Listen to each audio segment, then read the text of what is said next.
Harika, huzur dolu bir gün geçirmeniz dileğiyle hepinize merhabalar, selamlar kıymetli arkadaşlar. Şimdi bu gördüğünüz şöminenin iç tasarımını yenilemek için bugün sizlerle beraberiz. Bu görüntü yerinde eskiden siyah bir cam vardı ve içi boş bir şömineydi. Daha sonrasında ise almış olduğumuz ampullerle birlikte yanan bir şömine görüntüsü oluşturmak için bir tasarımda bulunduk. Şimdi sizlerle bütün detayları paylaşıyor olacağım arkadaşlar. Arkasından da her zaman olduğu gibi psikolojiye dair çok kısa bir paylaşımımız olacak.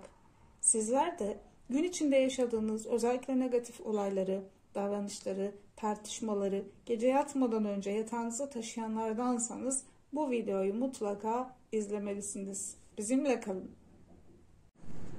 Evet, bu gördüğünüz beyaz taşlar biraz sonra kömüre dönüşecek. Sprey boya ile. Sprey boyayı kullanırken mutlaka bir 2-3 dakika kadar çalkalamak gerekiyor arkadaşlar. Kapağı kapalı bir şekilde iyice sallamanız gerekiyor. Daha sonrasında ise biraz uzak mesafeden boya yapıyoruz. Evet, yine sesler. Çünkü balkon çalışması. Kendimizden de uzak tutmamız gerekiyor arkadaşlar. Mutlaka gerekirse maske kullanarak da sprey boya ile çalışırken hareket edebilirsiniz. Çünkü çok zarar veren bir malzeme. Evet, kurumaya bırakıyoruz. Önceden yapılmış olan şöminenin şimdi yenileme çalışması için şu gördüğünüz siyah olmayan kısımları siyaha boyayarak çalışmaya başlıyoruz arkadaşlar.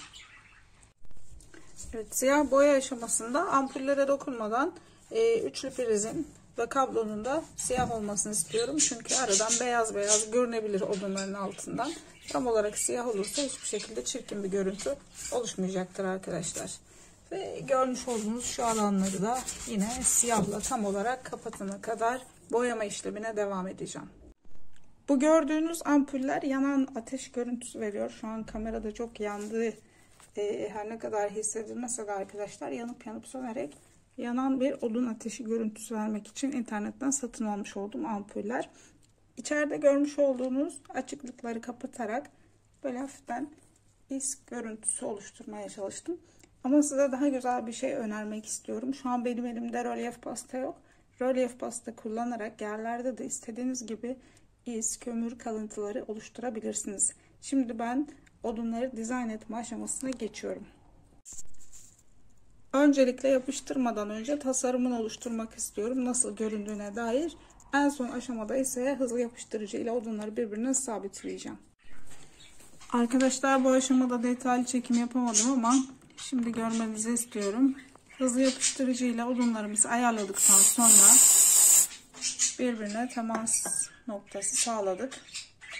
Şimdi alt kısımlarda çok hafif turuncu sprey boya kullandım. Üstlerde de yanmış görüntüsü oluşturmak için siyah sprey boya kullandım. Bu şekilde çalışmamıza devam ediyoruz. İşte şöminemizin son hali arkadaşlar. İnanılmaz güzel oldu. Bakar mısınız? Kömür is görüntüsü. Ampuller hiçbir şekilde görünmüyor. Duvarlara yansıyan ışıklar yanan bir ateş havası estiriyor. Evet, çok beğendim ve çok mutlu oldum. Evet, genel görünümümüz de bu şekilde arkadaşlar. Tavana kadar taş, kenarda mumluklar, eski bir saat ve telefon ve yanan bir şömine havası oluşturmuş güzel bir dekor. Tabii buna en güzel şıklığı verenlerden bir tanesi de öndeki detay. O siyah demirlerden oluşan parça normalde satılmıyor. Bizim kendi tasarımımızdı. Onları birleştirerek bu görüntüyü yaptırdık özel olarak. Harika görünüyorlar.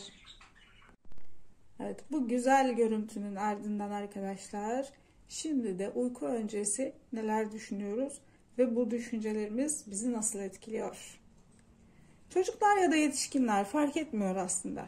Uykuya hangi düşünceler ile geçerseniz o düşünce ile uyanırsınız.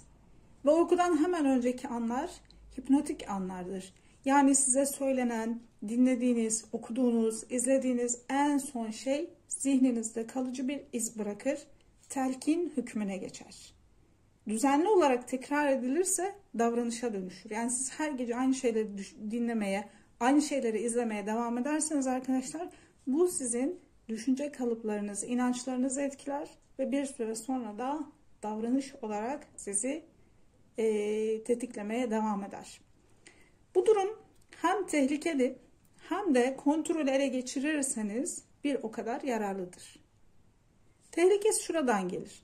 İstemediğiniz görüntülere ve seslere ya da kontrol edemediğiniz olumsuz düşüncelere odaklanırsanız bu durum size sorunlarınızı çoğaltarak geri dönecektir. Mesela gün içinde bir tartışma yaşarsanız yatmadan önce beyniniz bunu hemen gündeme getirir ve siz içinizden konuşmaya başlarsınız. Keşke şunu da söyleseydim, bunu da söyleseydim gibi tabiri caizse bir savaşa girersiniz içinizde. Oysa bu durum size hiçbir şey kazandırmaz. Bilakis kaybettirir. Tabiri caizse bu savaşı tekrar ettikçe zihniniz negatif çöplerle dolacaktır. Ertesi güne yorgun, halsiz, keyifsiz, kötü bir enerjiyle başlamanıza neden olacaktır. Yani hiç var mıdır arkadaşlar bu kadar kötü şeyler düşünerek yatıp da of müthiş bir enerjiyle, huzurla uyandım diyebilen aranızda? Ben sanmıyorum ki olsun. Madem uyku öncesi anlar bu kadar kıymetli, bunu olumlu olarak kullanarak hayatımızın kontrolünü elimize geçirebiliriz. Elbette bunu yapmak ilk etapta çok kolay olmayacaktır. Yani bir egzersiz yapar gibi düzenli olarak bu çalışmaya devam ederseniz sonuç alabilirsiniz arkadaşlar. Bir kere denedim, her şey değişti diye bir durum söz konusu değil. Şimdi ne yapmamız gerekiyor? Çok etkili, yani inanılmaz derecede devam ederseniz sonuç alabileceğiniz güzel bir tekniği sizlerle paylaşmak istiyorum. Yatağa yattıktan sonra düzenli ve çok yorucu olmayan bir şekilde nefes alıp vererek bedeninizi rahatlatmaya çalışın. Derin derin nefes alın, nefes verin. Nefes alın, nefes verin. Daha sonra her nefes aldığınız an içinize güzel ve temiz bir enerjinin girdiğini, her nefes verdiğiniz an ise içinizde sizi rahatsız eden, canınızı sıkan, sizi öfkelendiren duygunun çıkıp sizden uzağa gittiğini hayal edin. Bu hayal ve duygunuz ne kadar gerçekçi olursa, yani duygunun içine ne kadar girebilirseniz kendinizi o kadar rahatlamış bir şekilde uykuya geçebilirsiniz.